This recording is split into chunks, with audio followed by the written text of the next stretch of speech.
you. So first presentation by Jonathan Rivas, major mergers of low mass galaxies carried out with Dr. Wheeler from our department. Now you can start. Thank you. All right. Thank you. Good morning, everyone. As mentioned, I'm Jonathan Rivas. I do briefing for Dr. Corey Wheeler. And my research is on when low mass galaxies collide.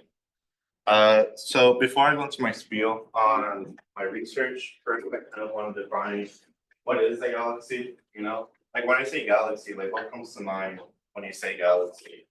Oh wow, that doesn't work. Sweet. Never mind. It's important. Okay, yeah. Oh wait. Okay, yeah. So when you think of galaxies, you most likely think of the Milky Way. And when you think of the Milky Way, you think massive, you think incredibly luminous, and you think spiral. So when I mentioned dwarf galaxies, what comes to mind? You just envision the Milky Way, but just far smaller. Well, not exactly. Here's the small Magellanic Cloud as compared to the Milky Way, the dwarf galaxy. As you can tell, it's incredibly smaller. I think it's about 100,000 times smaller, incredibly less bright, and not spiraling. Dwarf galaxies in general, they don't orbit, they don't rotate. So about everything about regular spiral galaxies, they're about bigger, except for one thing. One thing I didn't mention that really defines a galaxy is their dark matter content. And that's one thing that dwarf galaxies tends to be, has a heads up on spiral galaxies. In terms of mass ratio, dwarf galaxies are what we call dark matter dominant. But what is dark matter? So when I say dark matter, what comes to mind? So back in the day, observational astronomers were studying the motions of the stars, right? So they're measuring the rotational velocity as you head out towards the center of the galaxy. And what was expected, just like with the solar systems, as the planets, as you go further out, the planets, they have a slower orbit. But what was observed was actually the opposite. The stars move faster. So that didn't make sense. There wasn't enough visible matter to kind of account for that to make these stars move faster towards the edge of the disk. So there has to be some type of invisible matter, some type of dark matter to account for this. So this is how you measure dark matter content for galaxies. How do you do it for dwarf galaxies? They don't rotate. Well, for dwarf galaxies, you just measure the random chaotic movement of the stars within their system, so within their dwarf galaxy. This is called the velocity dispersion. So what do you know so far about dark matter? It has no interaction with the electromagnetic spectrum. It has no interaction with any of the four forces besides gravity. So we know it exists through its interaction through stellar kinematics, through the motion of the stars, right? So what's a good way to study this? Well, why not go where they're most popular and study through its only known interaction, which is through stellar kinematics, which is what we do. So we use a galaxy simulator called Argon 2 by Phil Hopkins and Caltech to simulate dwarf galaxies and study the stellar kinematic dwarf galaxy. This is the dwarf galaxy in question that I'll be studying. This is from Wheeler et al. 2015. And the whole purpose is to kind of understand the key differences of a major merger and dark matter. But what is a major merger? That. What's a good way to kind of study the entrance of the stars is when you slam another one into another galaxy. So right here, it's kind of hard to see. The red is the ultra-faint satellite. This one colliding in with the dark galaxy. And this affects the stellar kinematics. So major mergers affect the stellar kinematics of stars. Dark matter affects the stellar kinematics. So let's try to disentangle these two effects to create better model of dark matter. So another thing I did was And basically the lock expression, remember, it's that random chaotic movement. Think of it like a swarm of bees. There's just a lot of this chaotic movement. So one potential signature of a major merger is that it never decreases back down to original level. And we kind of see that. You see the skyrockets of the velocity expression. It never decreases back down. So due to the interest of time, this is all I can kind of showcase for it. We've shown that velocity expression increases never decreases, but back to the original level. There's a bunch of other stuff that I want to replicate other results, but you're just gonna have to read about it once we publish it. And yeah, that's my time.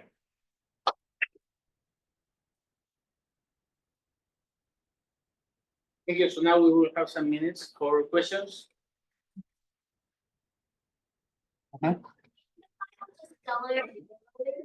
Sure. It's just when there's a bunch of more stars around the our dwarf galaxy. So when the Ultra-Faint merges with the dwarf galaxy, there's something called increased stellar halo. So basically, there's just more stars around the disk of our galaxy. It becomes cloudier. So that just means there's an extended stellar halo. It forms around. See. Jonathan, that's a really great talk. Thanks. I really liked it. My main takeaway is I think your result have a kind of testable prediction here in a sense like this, the bee swarms merge, bees get angry, and they never really chill out again.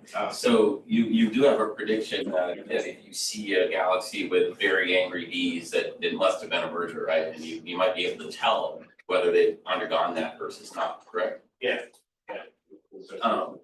And I'm curious, based on the previous question, which was a very good question, by the way, do those halo stars, are they bound or not? Like, will they leave will they escape the galaxy, or do they remain kind of bound in the vicinity for a long time? So the simulation was done through, I want to say 31 snapshots.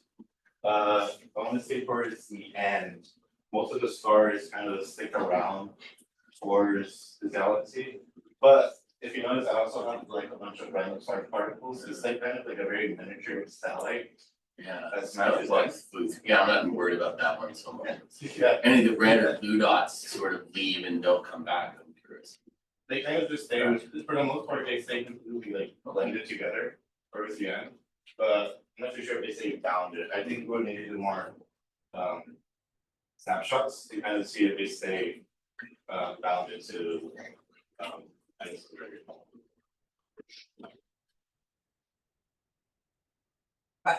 So I was curious, I had never heard about the dark matter thing in dwarf galaxies.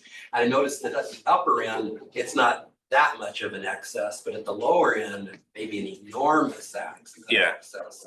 And is that maybe just more a result of just for whatever reason, there's just being fewer stars, but kind of the same amount of dark matter? Is there some reason to think that you should have a tremendous excess of dark matter when you have 100 or 1,000 star galaxy? as to why, I'm not too sure, but we just know that dwarf galaxies are dark matter dominated due to just how fast those stars are moving within that system.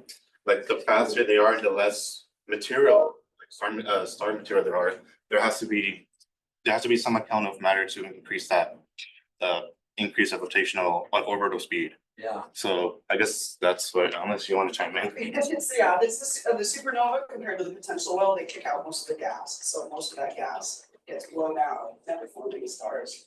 Because if in the Milky Way, a supernova could go off, but it's not gonna blow the entire gas reservoir out of the galaxy. In a tiny galaxy, just a few supernova can totally blow it all out, and then and heat it up and it doesn't form stars. Yeah.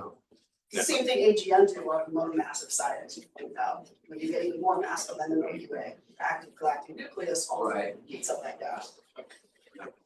Just quickly, so for students, backgrounds. So Coral group studies really small galaxies, and my group studies really giant star clusters. And I love how Jonathan kind of introduced what is a galaxy. That was really helpful.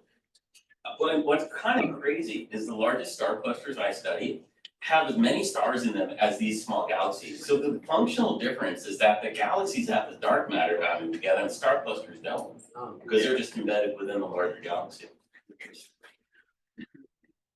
Yes. Because I have some friends who are doing research on this stuff too at UC Riverside.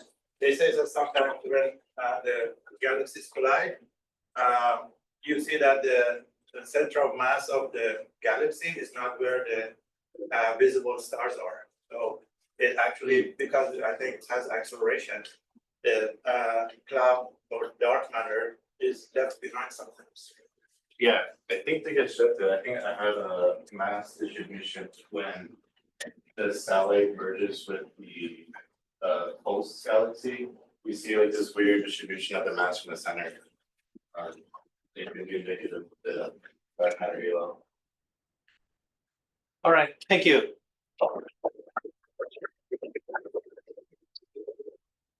Our next talk is going to be by Yulin Kong and going to be by Yulin Kong for revising math methods materials. Let me turn off the sound here so it doesn't beep. There we go. Oh, this is a no, this is the this one. So you use this up and down. Okay. All right, so let's start the presentation. All right, thank you. Hi everyone, my name is Yulin. I'm here with the work I did all summer regarding the mathematical cost materials. This work was done under the supervision of Dr. Chu and Dr. Silvi. This is the outline of my problem. Why do we need to rewrite the material? How do we rewrite the material? And what should I do here is the mathematical cost it has two fields of free between the factory level physics and upper level physics concept. But here I quantum physics the same. In summary, it aims to help students learn how to use math in physics. In terms of textbooks, the voice is a conditional and it's widely adopted. It's a very good book, but it has light physics. It don't have enough physics problems of application. I think it's worth written by Ali. This book has more physics problems and applications, and also we have physics like that. But unlike other applied courses like mechanics, and quantum mechanics, which they have a nice amount of reason context. The mathematical course has a nice consensus of what to do. So we need to create our own quantum materials to help the teaching and learning of this course.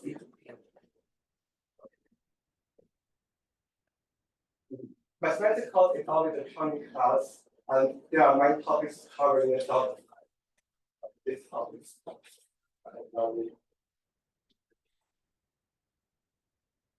Also, in other types, like mathematical context doesn't have a recurring logic flow. Many topics are covered in a short amount of time. Students may come with variety of mathematical and research. Context can be connected from the actual physics application. And students may not bring their physics very often. So how do we write our materials? Going on the recent physics research regarding the how to use math in physics, the experts tend to use a more coherent way to solve the physics problems, which we describe it as the Acer framework. Okay, the Acer framework has 4 components: the activation of the mathematical tools. Activation is given a physical problem, which you first identify what math tool or what math models is relevant. and construction of the mathematical model. Construction means we need to map the basic context from the mathematical models. And this part is very important time to have the most initial execution of mathematical. This is means we have construct the basic context of the math model, and now we just need to solve the math problem like the integral. We don't need to solve. We don't need physics in this part, and we factor on results.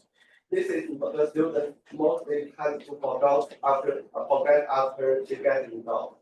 That means if this result has the correct dimension, the correct limiting keyword, or correct range of sizing. Okay, I will show you a problem. And this problem is asks us to evaluate the following surface integral. It's a complete math problem, and that is the physics context. So instead of asking this question, we want to ask this. You have a electric field pointing to the right, where E equals out x height. You want to calculate the electric flux with the top and shell. And the revised problem has physics context. And the first thing we want to do is identify what the mathematical models is relevant. And then we want to get students to think the physics and math in this problem collectively.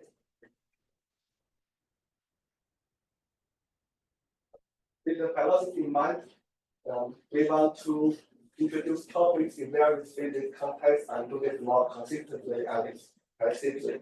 We want to introduce the physics context. We want to introduce the math concepts in the context of physics problems, not just in the isolation. One math tool may have many physics contexts, like the line integral. It has Argon types, method below, displacement of velocity, and so on. And the integration elements can be dr, dt, dc, and so on. During this summer, I have revised the guided electrical homework solution, tutorials on activity solutions. And I have time working on the following topics: complex numbers, linear coordinates, differential equations, Fourier series, and matrix. Finally, special thanks to the department of physics and astronomy on this part. Thank you.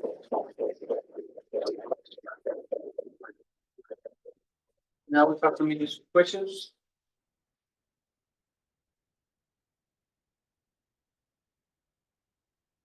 So essentially, what you did over the summer was like revise like some of the problems, so then more like a cohesive mixture of both like mathematics and physics. Yeah. And then you showed like a revised gas point, right?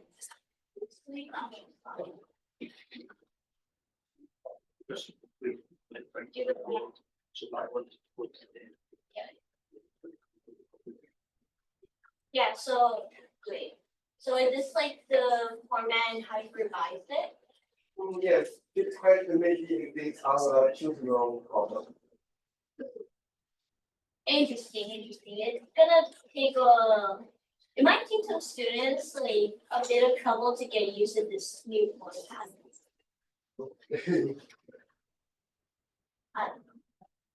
But it's interesting. Because you can see like how it relates to physics. Yes.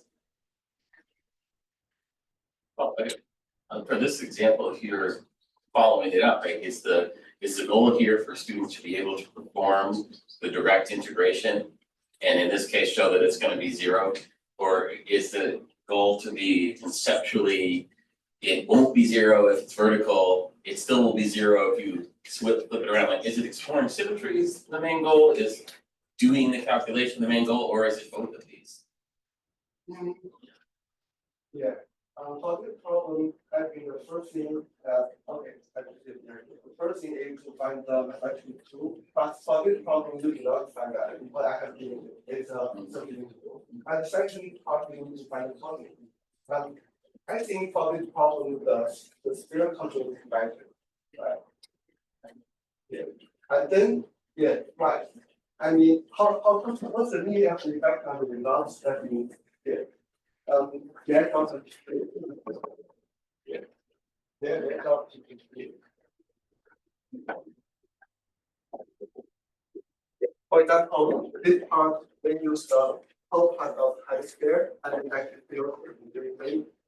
But what about the right part of the high square? That is the graph here. And if the black field also this way, of course, the result will be different because there is different surface.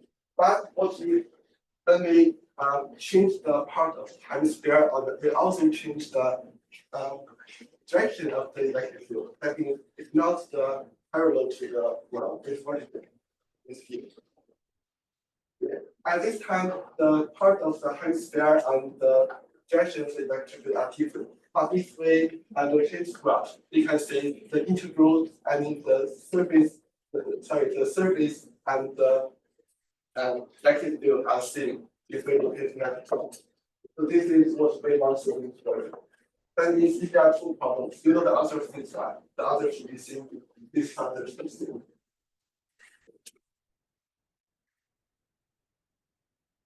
Right, thank you.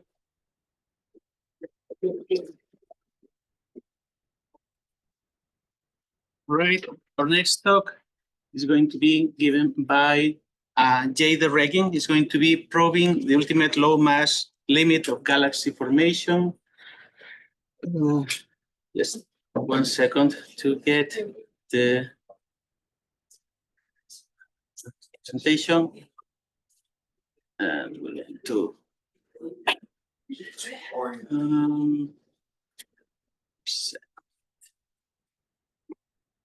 all right. And you can use these two models. Oh, you have notes. Sorry. So you maybe you can read the notes from your laptop. I don't know what presentation. But this is going to go. We don't have two screens. I think. Yes.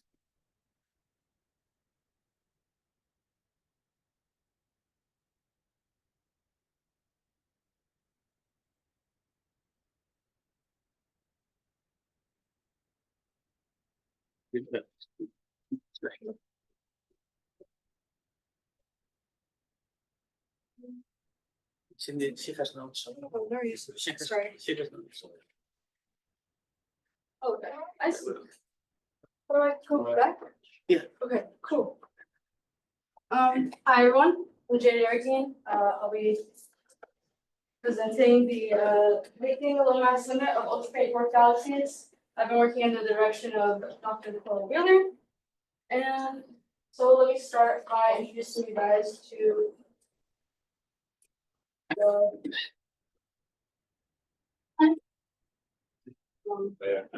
sorry. Okay, sure. The Lambda-CDM model.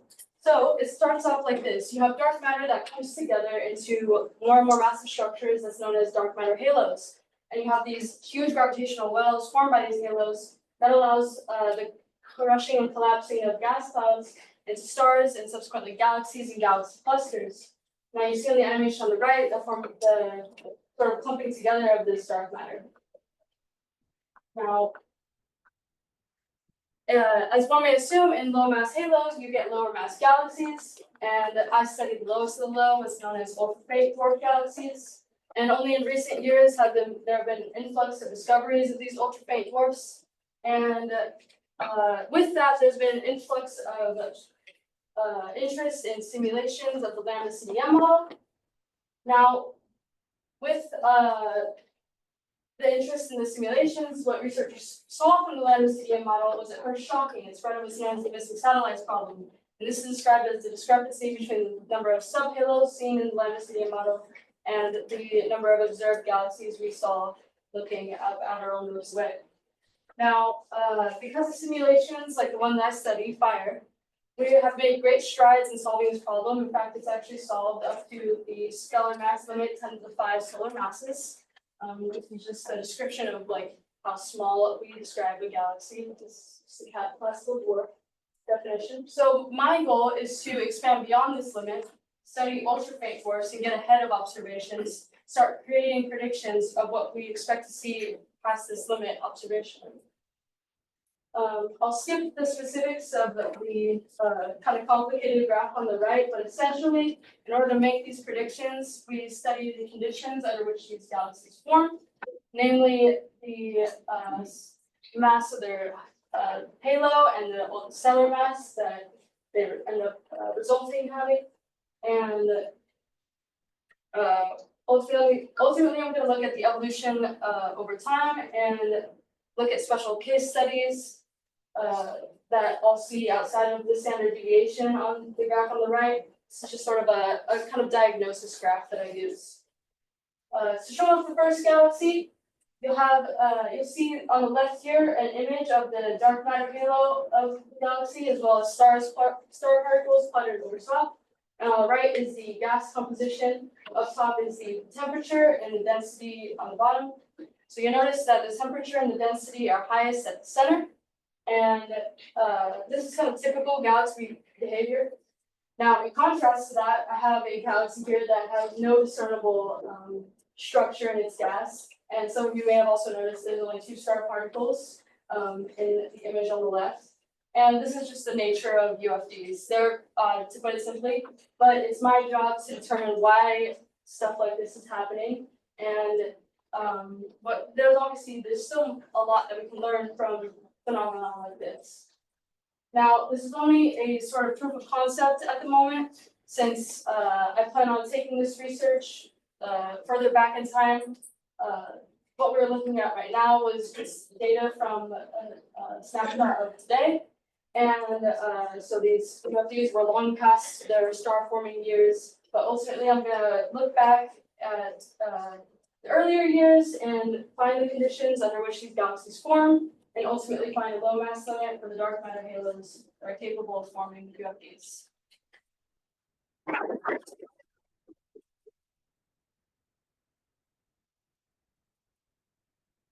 Thank you.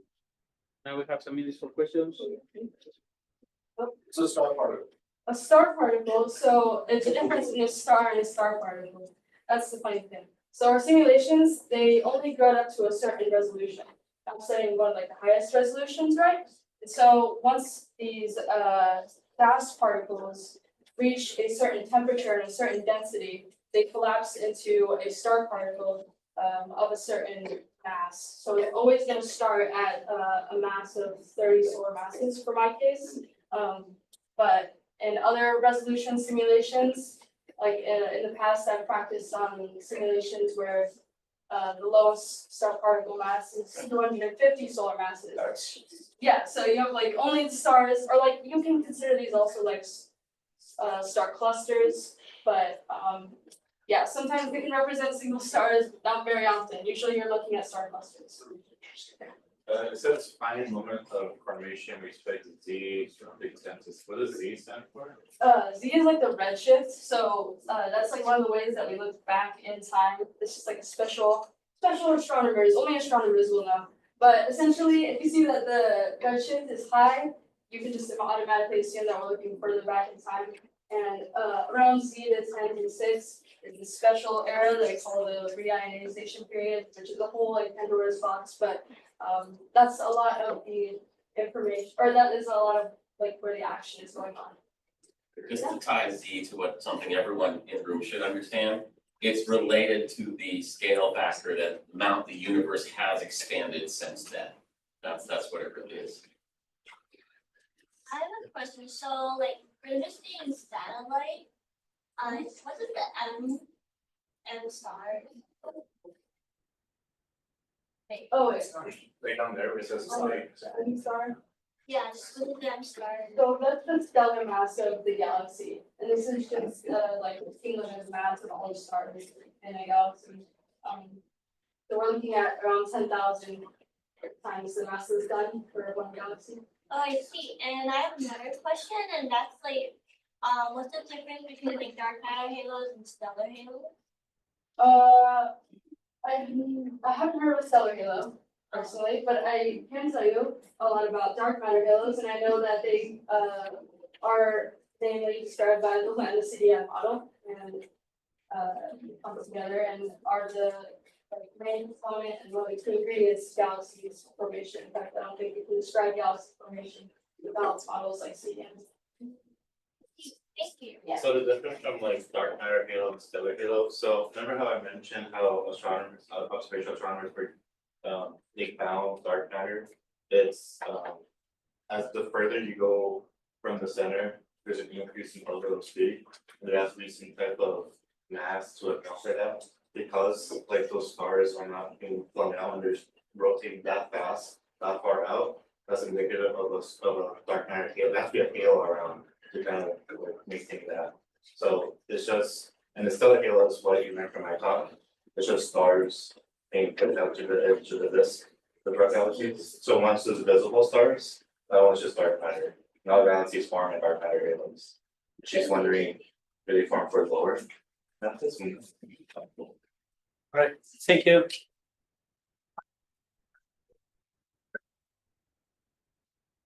Right, our next talk will be given by Silvi Petrosyan. Silvi Petrosyan, who has been working with Dr. Sidlell and Argon plasma treatment of metal organic frameworks for carbon capture technologies. So.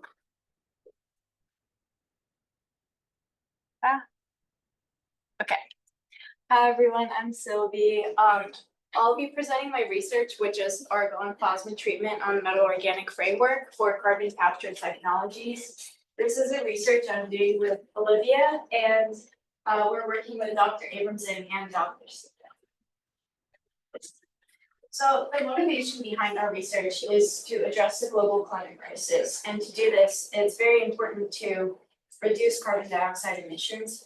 Carbon dioxide is a type of greenhouse gas that is excellent at heat trap. So when we have an abundance of it in our atmosphere, which at this point we do, it traps a lot of heat in the Earth's atmosphere, and that drives global temperatures up, which is really bad for the Earth globally.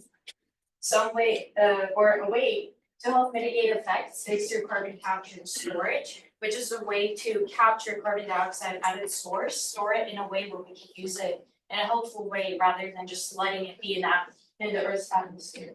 However, it's a great way to mitigate the effects, but it is very limited currently due to the costs of the capture process.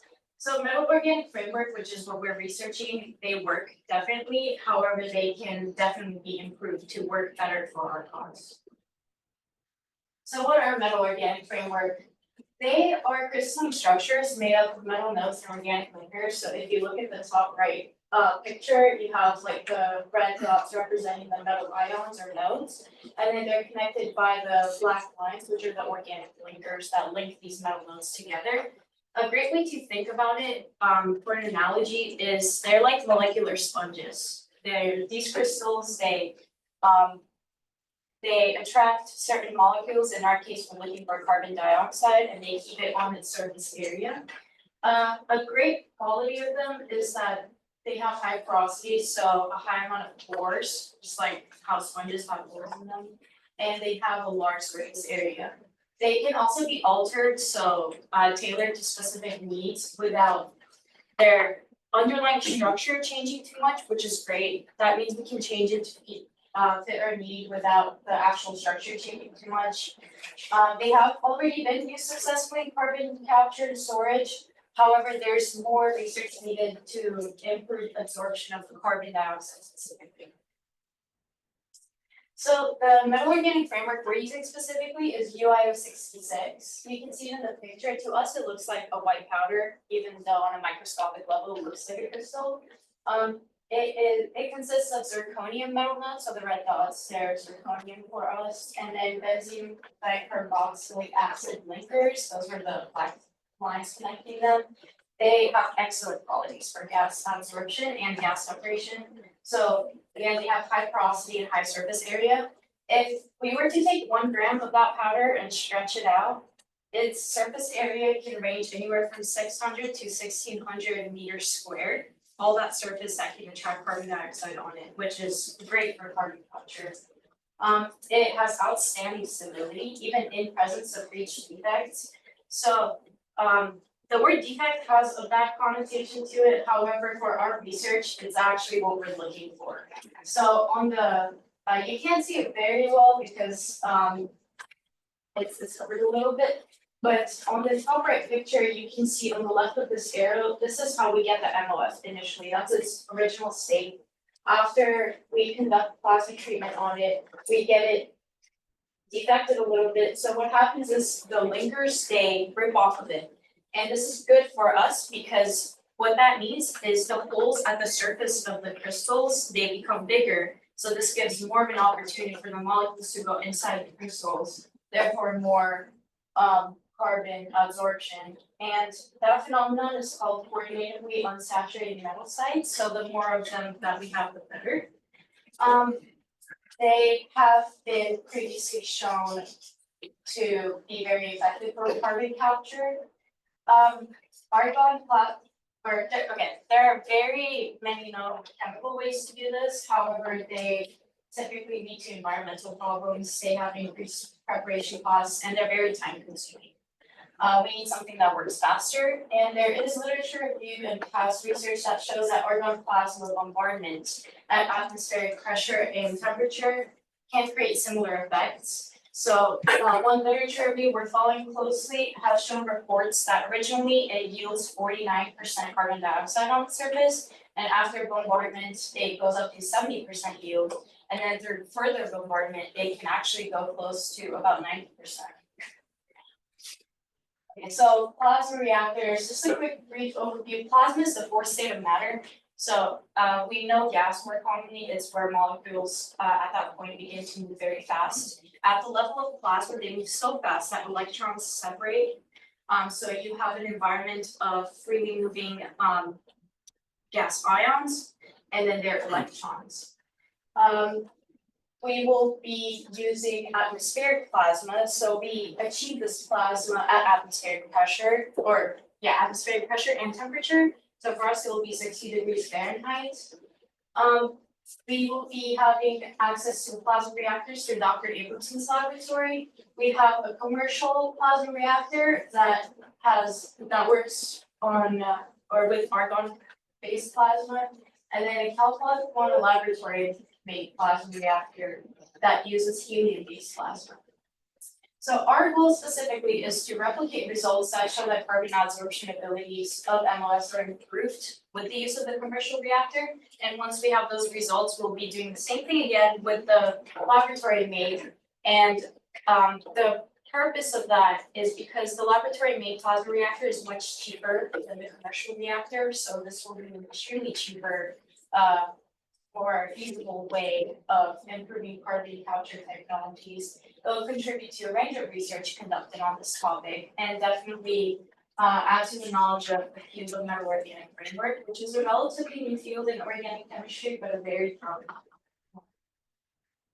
So our methodology and progress so far. Currently, we're working on the synthesis of the UIO66, which is what we need.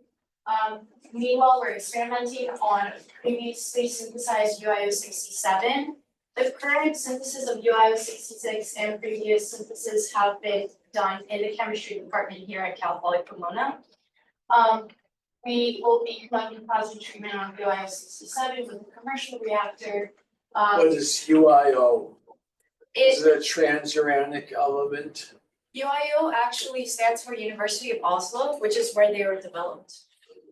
Yeah, and the 66 is just a derivative of it, and there's 67, a bunch of different numbers of them. A characterization of the metal organic framework that we're doing currently is through the use of atomic force microscope. here's a simple diagram of it, and essentially what it does is the sample you put in it, it gives you a topographic diagram or picture. We've already put the UIO 67 under the AFM, so this is what the images we got in Dr. Sibel's lab this week. Other observations that we'll be taking is the color change, the mass change, water contact angle, which is a phenomenon that happens with plasma treatment, and the yield of carbon dioxide. Future methodology, so we'll be conducting the actual experiment on UIO 66. And then we'll have more methods of characterization through a BET machine that will measure the surface area. And all the other machines, plasma bombardment with laboratory made reactor as well to see if that works as we expect it to. And we just want to give a special acknowledgement to Dr. Flores and Dr. John with the chemistry department that have been helping us. Jade Arreguin, who's a student that's been helping us synthesize them all, and special thanks to Project Hatchery for helping us make it. Thank you.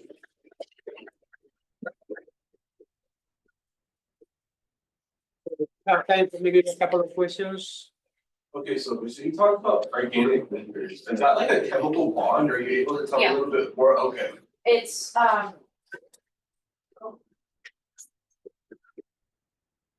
yeah, so for ours, it's gonna be the benzene dicarboxylic acid, and so what you have here, this easier picture, these are zirconiums. Oh. That's the linker that I just named, and then they're bonded by zirconium oxide bond. So the linkers are gonna in a sense, it's not elevated like a little chemical Chain of compound. bonds, yeah, It's just, okay. like when it gets to work. I have a question regarding like the bombardment. But it does, right? It talks about like, oh yeah, Argon. My question has to do with like what exactly does it mean by like efficiency depending on. Oh, that's a great question. So, the longer it is being bombarded for, the more of these missing linker defects it causes. So the longer we bombard it with the argon plasma, the more linker defects we get, and then more holes, so more of an opportunity for the molecule to go into the crystal. Oh, continue on that. Is there like a cool down? So we will, the plasma bulk of it stays around the same temperature, according to previous literature review. So we will, the plasma we're using at 60 degrees Fahrenheit, and most of it will remain around 60 degrees after as well. Right, thank you. Okay. Thank you, so so I'm curious because there is a nature-made carbon attractor. Do you know what it is? What is nature-made carbon attractor? Trees, right? Yeah. Trees, right? Yeah. So I just want to understand like how your UIO 66 effective is. So, I want to understand, let's say I have a 1 square kilometer of trees and they attract carbon dioxide and they change, carbon, and that's how the tree grows, right? So what will be a ratio or effectiveness? Let's say you have UIO 66, 1 square kilometer, and I have trees, 1 square kilometer. How more effective this will be? So like how they use. No, how more effective this will be in carbon capture?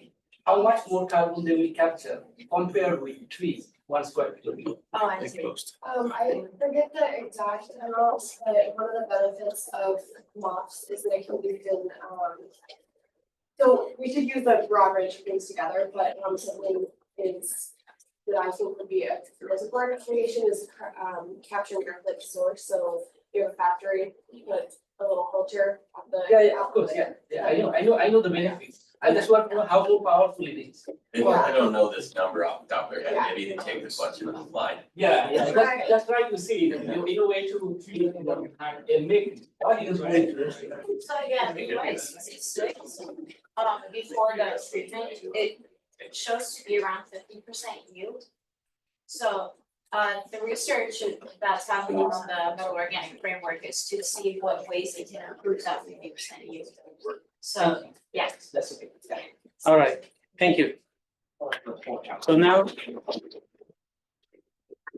the last talk of the day will be given by Elizabeth Raburn, who has been working on impact of re-ionization on low mass galaxies. Yeah, hi everybody, nice to see you all. So I'm gonna try and speed through this as quickly as I can.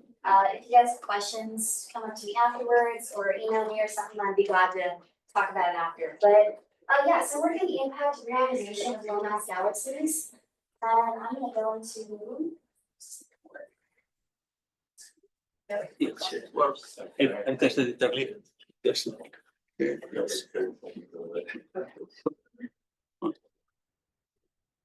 All right, I'll use. Oh, there it is. Now it works. Works? Yeah.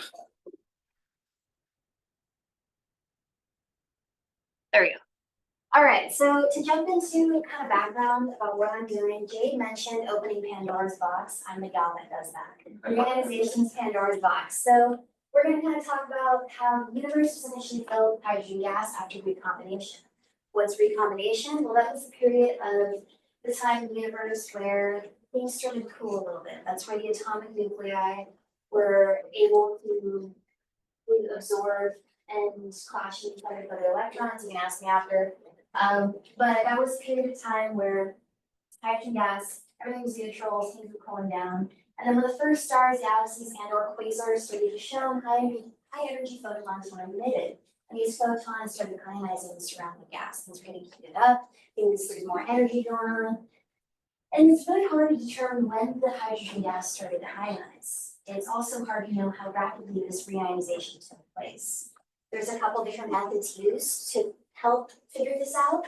And one of them is observing the Lyman series transitions of hydrogen clouds at various distances, which if you take in 2530, you should know what that is.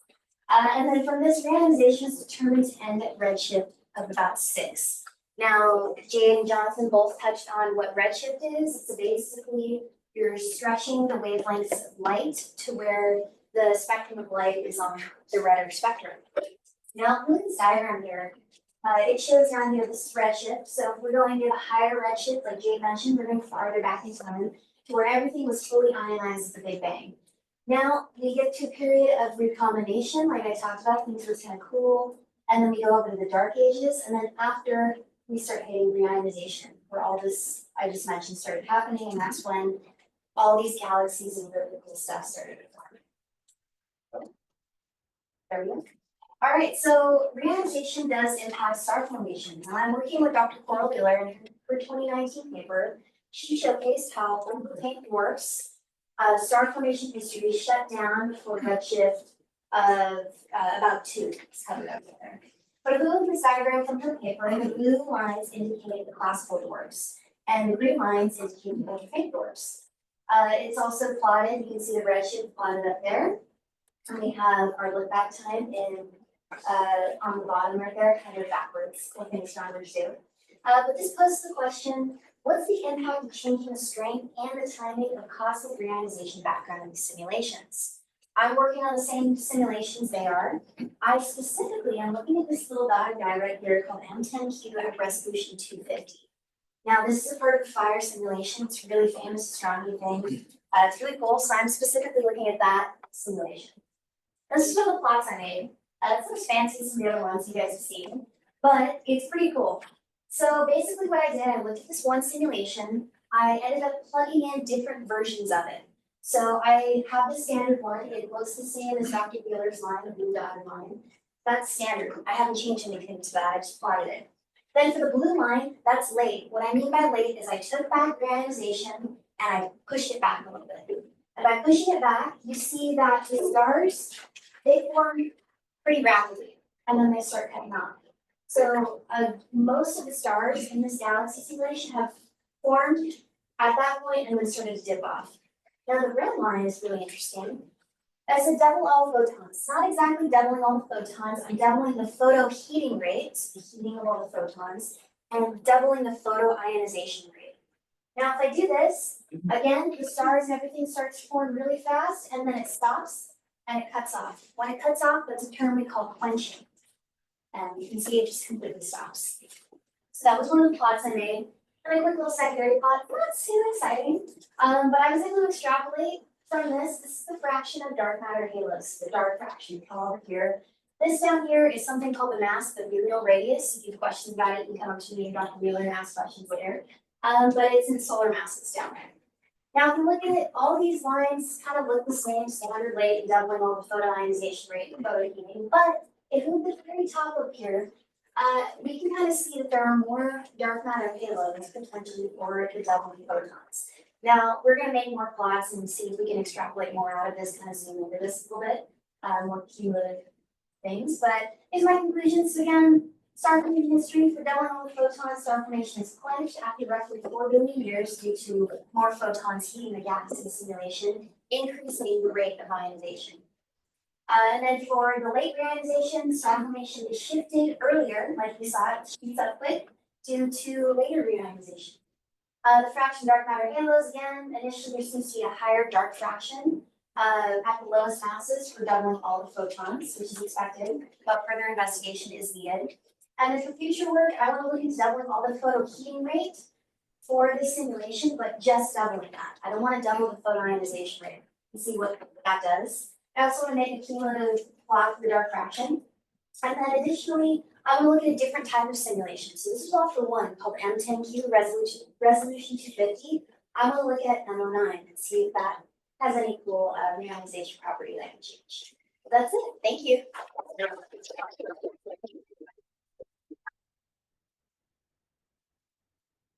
We have time for one question. And if not, you guys can email me. Yeah. What are some of the ways that you change the reionization rate other than like doubling the photon heating and stuff like that, moving it in time? Or That was the only one that I've tried working on as of right now.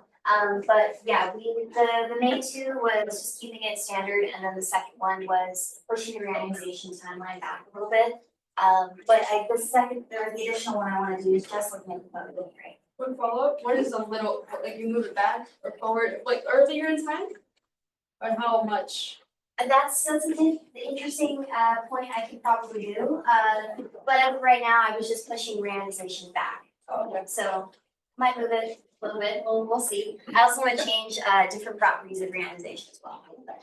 Great. Thank you. All right. Thank you.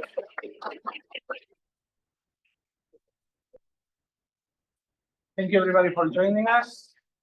I'll see you next week on the next seminar. Thank you for coming.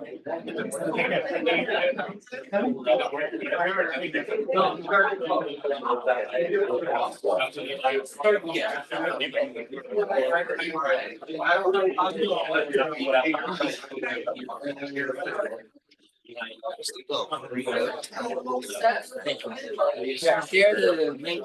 Yeah, as long as this I put it in the calendar, so it's